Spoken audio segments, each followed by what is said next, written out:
विश्व chronic obstructive pulmonary disease दिवस हर साल नवंबर महीने के तीसरे बुधवार को मनाया जाता है। दुनिया भर में मनाए जा रहे इस दिवस का मकसद सीओपीडी बीमारी के बारे में जागरूकता बढ़ाना है। ये एक फेफड़ों की बीमारी है जो सांस लेने में दिक्कत पैदा करती है।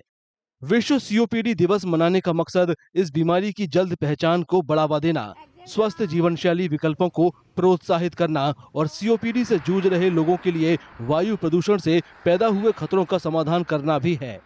इस साल के विश्व सीओपीडी दिवस की थीम है अपने फेफड़ों के काम को जानें।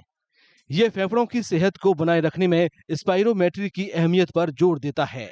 स्पाइरोमेट्री एक पल्मोनरी फंक्शन टेस्ट है। इसके जरिए फेफड़ों के काम करने की क्षमता को जांचा जाता है। स्पाइरोमेट्री के जरिए ये मापा जाता है कि एक व्यक्ति सांस लेने और छोड़ने के दौरान एक बार में कितनी बार हवा बाहर निकाल सकता है। Chronic obstructive airway disease. It is a disease of lung which leads to cough, expectoration, wheezing, and shortness of breath. Most people present with early morning cough and expectoration, followed by shortness of breath, which require inhaler and nebulizer. The basic pathology is that pipes in the lung, which take part in air exchange or through which body is oxygenated, get narrowed, because of which people are not able to breathe properly, and they experience shortness of breath. It is a very big concern in today because of it being a big global killer disease. It is second most common cause of death all over world, and it is rising exponentially. COPD की शुरुआती वजहों में धूम्रपान और वायु प्रदूषण के लंबे वक्त तक संपर्क में रहना शामिल है। हालांकि जेनेटिक्स भी अहम रोल निभाता है। खराब एयर क्वालिटी के संपर्क में आने से सीओपीडी से पीड़ित लोगों के लिए अस्पताल में भर्ती होने और मौत का खतरा बढ़ जाता है। विश्व स्वास्थ्य संगठन के मुताबिक 2021 में दुनिया भर में सीओपीडी की वजह से 31 लाख लोगों की मौत हुई।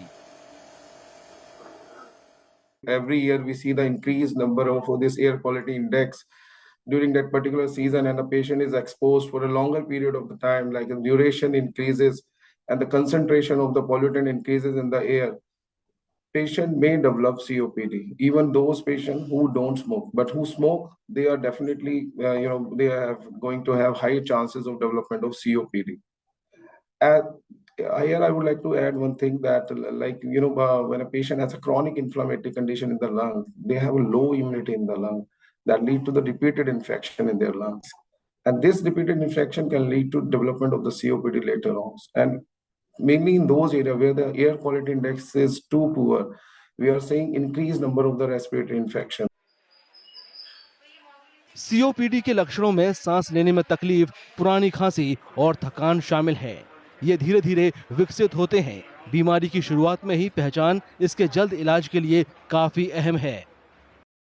सीओपीडी की रोकथाम में धूम्रपान से बचना, बाहर जाते वक्त मास्क लगाना और इम्यूनिटी बढ़ाने के लिए शारीरिक तौर से एक्टिव रहना शामिल है।